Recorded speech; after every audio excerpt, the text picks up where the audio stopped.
अस्सलामु अलैकुम दोस्तों, आज हम इस वीडियो में जानेंगे हज़रत इब्राहिम अलैहिस्सलाम की पैदाइश का वाक़या। बाबुल ईरान का एक शहर है। वहाँ के लोग बुतों की पूजा किया करते थे। वहाँ आज़र नाम का एक आदमी बहुत खूबसूरत बुत बनाया करता था। लोग उसकी बड़ी इज्जत किया करते थे। उसके घराने में एक दिन एक लड़का पैदा हुआ जिसका नाम इब्राहिम रखा गया। बच्चे की परवरिश एक अमीरजादे की हैसियत से होने लगी। बच्चा तेजी से बढ़ने लगा। बचपन से ही उसने अपने घर में मूर्तियों का कारखाना देखना शुरू कर दिया था। बच्चा कुछ बड़ा हुआ तो सोचने लगा, यह सब क्या है, लोग इसका क्या करेंगे। कुछ और बड़ा होने पर पता चला कि घर में बनने वाली यह मूर्तियाँ बूत खानों में पहुंचकर देवता बन जाती है, फिर लोग इनकी पूजा करते हैं। बच्चा सोचने लगा, हमारे घर में बनने वाली पत्थर की यह मूर्तियाँ देवता कैसे हो जाती है। चुनांचे एक दिन आपने अपने घर वालों से बुतों के बारे में कुछ जानकारी हासिल करनी चाहिए। तो जवाब मिला, अभी तुम छोटे हो, यह बातें तुम्हारी समझ से बाहर है। यही हमारे बाप दादाओं का तरीका है और हम भी उन्हीं के तरीके पर अमल करते आ रहे हैं। फिर हज़रत इब्राहिम अलैहिस्सलाम को तसल्ली नहीं हुई। इसी तरह देखते सुनते बच्चा बड़ा हो गया। कोई उसे तसल्ली भरा जवाब ना दे सका।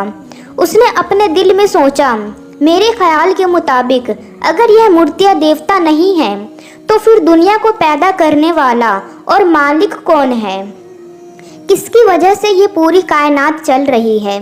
इसी सोच में एक रात हज़रत इब्राहिम अलैहिस्सलाम घर से बाहर आए। ऊपर नज़र डाली तो आसमान पर एक तारा बड़ा ज़ोरदार रोशनी बिखेरते हुए नज़र आया। आप सोचने लगे, क्या यही खुदा हो सकता है।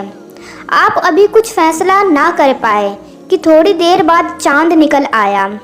उसकी रोशनी के आगे तारे की रोशनी कम पड़ गई। आपने फिर सोचा, क्या यह खुदा होगा। रात बीतती रही, यहाँ तक कि सुबह की सफ़ेदी जाहिर हुई और थोड़ी देर बाद सूरज निकल आया। सूरज को देखकर आपने मन में सवाल किया, यह तो तारे और चांद से भी ज़्यादा रोशनी वाला और ताकतवर नज़र आ रहा है, तो क्या यह खुदा होगा। शाम होते होते सूरज की रोशनी भी कम हो गई और सूरज डूब गया। फिर आपने ऐलान फरमाया, यह सब खुदा नहीं बल्कि खुदा की मखलूक है।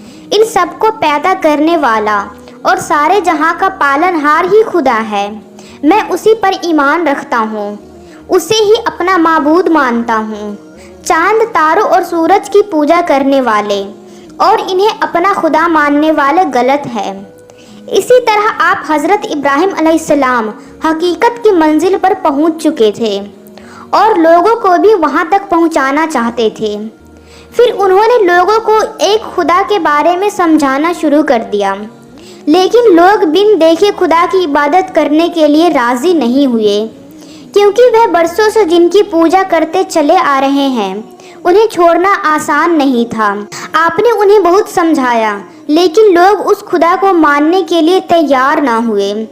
इस बात की वजह से लोगों ने आपके साथ बहुत बुरा बर्ताव किया, यहाँ तक कि इस बात से खफा होकर उस वक्त वहाँ के बादशाह ने आपको आग के दहकते हुए अंगारों में डाल दिया। आग के दहकते अंगारों में डालने के बावजूद आग आपको जला ना सकी, क्योंकि आपको खुदा पर पूरा भरोसा था और खुदा ने आपको जलने से बचा लिया। आपने हक की राह में बड़ी बड़ी कुर्बानियाँ पेश फरमाई। अल्लाह की राह में उसकी रज़ा के लिए आपने अपना वतन तक छोड़ दिया।